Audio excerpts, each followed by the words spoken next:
¿Cómo es posible que una ciudad entera esté tallada en la roca? ¿Quiénes fueron capaces de construir templos gigantes, sin usar ni un solo ladrillo? ¿Cómo sobrevivió este lugar en medio de uno de los desiertos más hostiles del planeta? ¿Y por qué desapareció durante más de 1000 años, como si la tierra la hubiera tragado? Esto no es solo una reliquia. Es una advertencia, un misterio, una obra maestra olvidada. Petra no fue conquistada, fue borrada, y sin embargo, volvió. Hoy, volveremos a adentrarnos en sus cañones de piedra roja, a descubrir cómo fue construida, por qué fue tan importante y qué secretos aún esconde bajo la arena.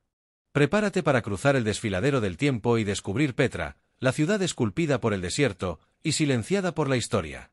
¿Quién fue capaz de levantar una ciudad tallada en la roca, escondida entre desfiladeros, en una tierra sin agua, sin árboles, sin defensas naturales? Entre el siglo II a.C. y el I después de Cristo, Petra vivió su época dorada. Fue entonces cuando los nabateos convirtieron las rocas del desierto en templos, tumbas y hogares. En apenas 2 siglos, esculpieron una ciudad que desafiaría al tiempo. No fueron los egipcios con sus pirámides, ni los griegos con sus templos, ni los romanos con sus legiones. Fueron los nabateos. Un pueblo casi olvidado, sin imperios, sin ejércitos famosos, pero con un arma más poderosa, el control de las rutas. Venían del desierto, eran nómadas, comerciantes y estrategas.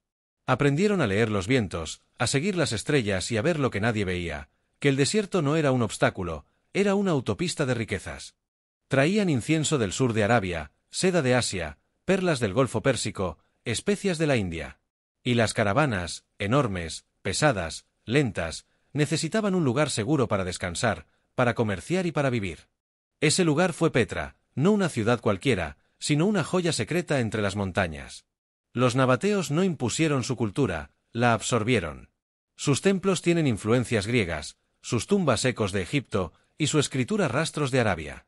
Eran un cruce de mundos, un puente entre Oriente y Occidente. Y Petra era el corazón palpitante de esa red. En su época dorada, más de 20.000 personas vivieron allí.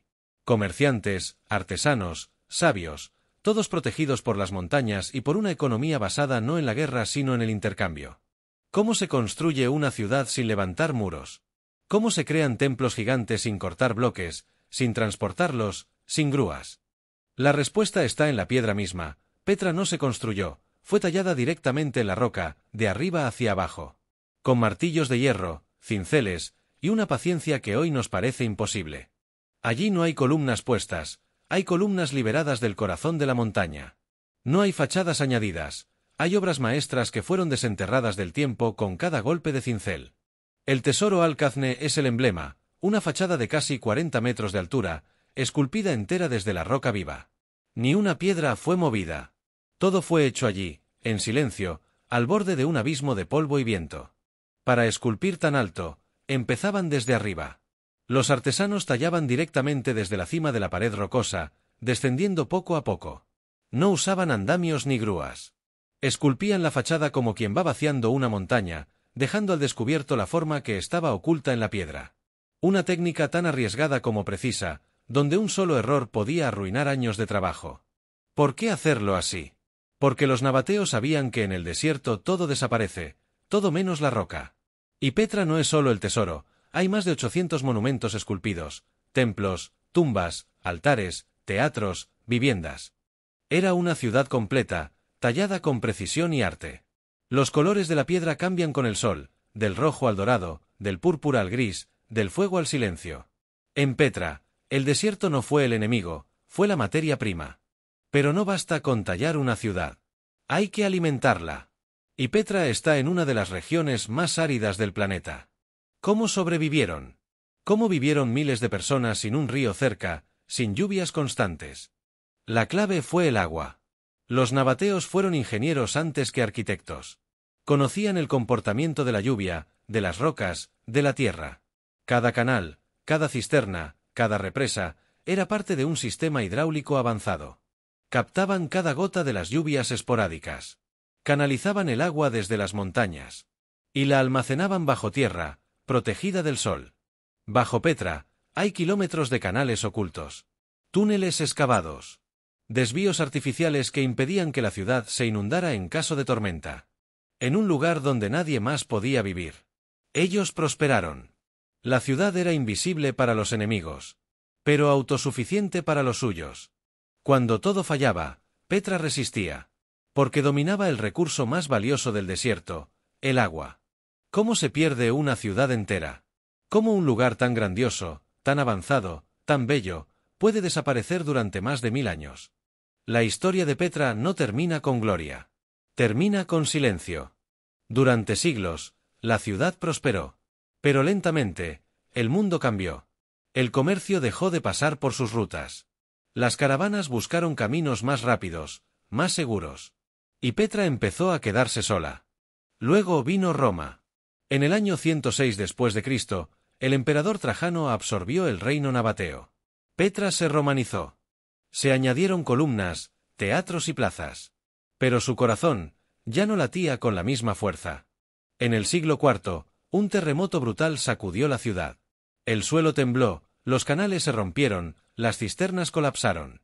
La ingeniería que sostenía Petra se desmoronó. Otro terremoto, más adelante, la remató. Las pocas gentes que quedaban huyeron. El desierto la reclamó. La arena cubrió sus caminos. Y el mundo la olvidó. Durante más de 1000 años, Petra fue un rumor. Un mito. Un eco en las historias de beduinos. Una leyenda perdida en las montañas de Jordania. Hasta que, en el siglo XIX, un joven suizo llamado Johann Ludwig Burckhardt se disfrazó de árabe, memorizó el Corán y logró lo imposible: entrar en la ciudad prohibida. Fingiendo querer hacer un sacrificio, engañó a su guía y se adentró por el Sikh, ese desfiladero angosto y mágico. Cuando la luz reveló el tesoro ante sus ojos, Petra volvió a existir. Pero ya no como ciudad viva, sino como reliquia. Como un susurro del pasado. Desde aquel día en que Burckhardt cruzó el desfiladero, Petra dejó de ser un mito. Exploradores, arqueólogos y viajeros comenzaron a llegar. Con el tiempo, la ciudad esculpida volvió a ser admirada, no como ruina, sino como testimonio de la grandeza nabatea. En 1985, la UNESCO la declaró Patrimonio de la Humanidad, reconociéndola como una de las joyas arqueológicas más importantes del mundo. Hoy es uno de los destinos más fascinantes del planeta, y eso que apenas hemos empezado a descubrirla. Porque hasta ahora, solo se ha desenterrado el 15% de Petra. El resto sigue oculto bajo la arena, esperando. Como si aún guardara un último secreto. Y si esta historia te ha hecho viajar en el tiempo, dale a like, suscríbete al canal y comparte este vídeo con quien aún no conozca los secretos de Petra. Déjanos un comentario. ¿Qué es lo que más te ha sorprendido de esta ciudad tallada por el desierto? Porque mientras haya curiosidad, la historia seguirá viva. ¡Hasta la próxima!